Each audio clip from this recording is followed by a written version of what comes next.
Hello and welcome back to Lessons in Attachment. Let's talk about something today that so many people that relate to having an anxious attachment. So you experience a lot of worry, a lot of overthinking, especially in your relationships. There is something that you have in common, something that's relentless, something that can feel quite uncontrollable at times. You've probably seen this from the title, let's be honest, but it's your inner critic, that relentless, let's be honest, mean voice that goes on inside your head. Maybe before a date, during a date, after a date, if your partner's being quiet, if your partner's going out, that you will criticize yourself in some way, that you have not done enough, you're not being enough, you have done something wrong, something bad. There's a critical voice constantly telling you that in some way you are not enough, that you're not okay as you are, and that people will leave you because of that. And actually, you fill in the gaps because this is where it's different for each people. What we have in common is that relentless, mean voice. Everyone has an inner critic. People that have an anxious attachment, they really merge, really believe their inner critic, really get involved with that critical voice and really struggle to tell the difference between self, who you are, and that inner critic. And you'll believe that inner critic and often will not be very in touch with your inner compassionate self, your inner best friend, which we all have. We need to uncover that inner best friend if we want to feel more secure. Because secure people are kinder to themselves. They're more flexible. They don't give themselves such a hard time. If you have an anxious attachment, chances are your inner critic is running the show, is in the driver's seat of your life. This voice is making you prove that you're good enough. It's making you do things, act in ways that might feel out of character, worry all the time. And the worst thing about it is that you believe it. You believe this voice. And this voice, it will keep you stuck where you are in all areas of your life. But let's just think about relationships for a moment. It keeps you stuck in toxic patterns of love, always prioritizing other people over yourself, tolerating poor treatment, and just putting yourself down when you're worried that someone else doesn't like you, or if you've experienced ghosting or conflict with someone that you love, you may well find that voice is even louder. And this voice is loud. And you don't just feel anxious, you act from that anxiety. You chase, you cling, you people please, you lose yourself trying to feel good enough. So let's take a moment.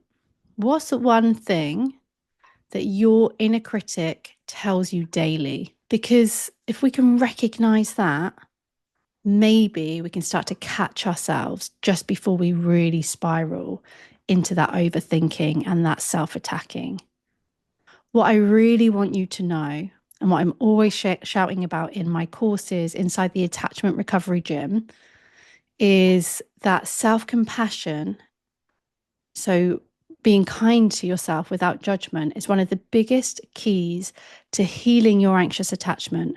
If you have an anxious attachment and you want to become more secure, you really need to be practicing self-compassion tools and exercises daily, to be honest. So let me go back a moment. What's one thing your inner critic tells you daily? And if a friend came to you and said that same things about themselves, how would you respond? How would it make you feel inside if you knew that the people that you care about think that about themselves? Imagine saying to someone else the things that you say to yourself. Because let me tell you, most of the time, we would never talk to someone else the way we talk to ourselves. And I often do an exercise where I do invite people to talk to each other the way that they would to themselves. And it's so powerful because we never would. And to say these words out loud is actually quite shocking. And it can feel quite sad, actually, when we realize how harsh we are to ourselves. We need to learn to love ourselves. We need to learn to have self-compassion. Side note, I have so many exercises and workshops and short course inside the attachment recovery gym on self-compassion. If you're wanting to become more secure in your relationships, but also with yourself, your own self-esteem, and then we start acting in ways that are more self-loving and more secure. Inside the attachment recovery gym, there are so many resources for you to participate in right now today. Yeah, to start bringing in these daily habits and exercising self compassion. If you exercise it like any other muscle, it is going to grow. You will become more secure. There is one exercise in particular inside the attachment recovery gym. It's called the Inner Critic Guide. So, members, you can search Inner Critic Guide. It will come up. It's under practical tools, resources, and guides for secure attachment in the hub. You'll find it there. Now, in that guide, I talk about someone that's really influenced me when it comes to self-love, when it really comes to learning to love yourself. And there's one thing, so this is a man called David Hamilton, and there's one thing in particular that's always stuck with me that I want to share with you today, because if you have an inner critic, I want to pass on the knowledge that along the way has definitely helped me to where something's clicked, or I've had that aha moment, because that's what the attachment recovery gym is very much about, those aha moments that can really trigger change. So David Hamilton, and this is kind of in my own words, so hopefully I kind of get his message across a bit, but it's also mixed in with my, other things that I've read and my own thoughts and feelings on learning to love yourself. But healing your inner critic doesn't happen overnight. There's a path towards loving yourself. And David Hamilton describes three, what I think are really powerful stages of self-love that you might recognize in your journey, no matter where you are right now, for you to go from I'm not enough to I am enough. Because isn't that what we really want? If you're currently in a place where you're not feeling enough, and for whatever it is at the moment in your life that's triggering that off, that's putting you in that state, because we can feel so low, so anxious when that feeling of I'm not enough is triggered and activated. And we want to get to believing that I am enough. And sometimes that can feel really far away, but that is where we're aiming for, right? We want to feel like I'm enough. And then we want to act, date, and be in our relationships, sustain relationships from that place of believing I am enough. And imagine the rest of your life, not just your relationships. Imagine all areas of your life. How would things be different if you believed I am enough? So I keep getting sidetracked because I'm so passionate about this. But here's the three stages that David Hamilton talks about. The first stage is I am not enough. So you might be in this place of, where your inner critic is the loudest. You struggle to accept compliments. You talk to yourself really harshly. You don't recognize your worth. And this is when you're most likely to engage in toxic relationships, expect poor treatment, or be in a healthy relationship, but worry all the time that this person is going to leave you, cheat on you. You're worried about every element of the relationship, and that can get in the way. The next stage he talks about is that you get to this point of I've had enough. I've had enough of not being enough and not feeling enough, not being enough because you are, but not feeling enough or thinking that I'm not enough and criticizing myself in this way. And I've had enough of how things are. Now, many of you listening to this will be in this stage. This is the turning point. This is where you start to feel deep inside that something has to change. You realize these patterns are not working for you, they're not serving you, and you're starting now to seek out podcasts like this, tools, courses, practices. You might not feel the self-love yet, but you're willing to try because staying the same where you are is painful. Yeah, so this is when people will often sign up to the attachment recovery gym. Or, working with me. But the Wednesday episodes, I'm really letting you know about the attachment recovery gym to invite you inside to the tools, the resources, all the workshops in there. There's so many masterclasses to help you on your journey towards becoming secure. The third stage that David Hamilton talks about is I am enough. The healing is happening. Your inner critic is not having power over you. You're able to connect with yourself now and finally hear that inner best friend instead of just your inner critic. You know your worth. It's not tied to external validation or relationships or that person anymore.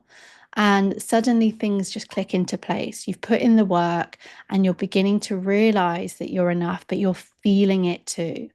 Doesn't mean that you don't still have, down days or times where you get triggered. You're still going to be human, but for the most part, you're feeling enough. I love these three stages. It's also quite hopeful as well to know that we can reach that place. I think you can never hear that enough when you're on this journey because it can be so bumpy and it can feel really lonely. It can feel very isolated when you're on this journey of insecure attachment. So, where do you think you are right now? Do you feel like you are in that not enough and really acting from that place? Are you acting from the I've had enough? Or are you starting to feel and believe I am enough?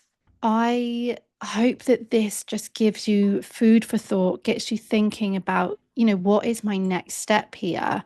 What is it that I need to do to access that inner best friend that is within us?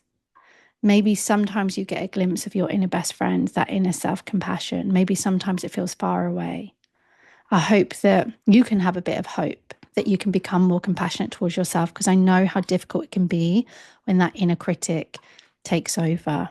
So, how would tomorrow be different if you were being kinder to yourself? And another question to ask is, how could you be kinder to yourself today? If you're inside the Attachment Recovery Gym, we have so much on self-compassion. We have the entire self-compassion short course designed to help you break free from your inner critic and connect with your compassionate self. Self-compassion is a huge part of you healing your anxious attachment. And, if you're not a member, I would love to invite you inside the Attachment Recovery Gym. We have somatic practices, we have affirmations, we have guest experts, we have resources designed to help you to be less judgmental towards yourself, more understanding, and to really access your most compassionate self, which, by the way, is linked to better mental health. When we are more compassionate to ourselves, it's been found that we have better well-being, better relationships. It can make such a difference. For £149, you can get 6 months access to everything, the tools, the workshops, the practical exercises to help you move towards feeling more secure. The link is in the description. There's also an option to join for 3 months. If you're tired of being mean to yourself, if you're ready to change the way that you see yourself and begin to love yourself now, this is your sign. You don't have to stay stuck and being ruled by your inner critic. Okay, do not forget, when we trip, we get back up and we go again.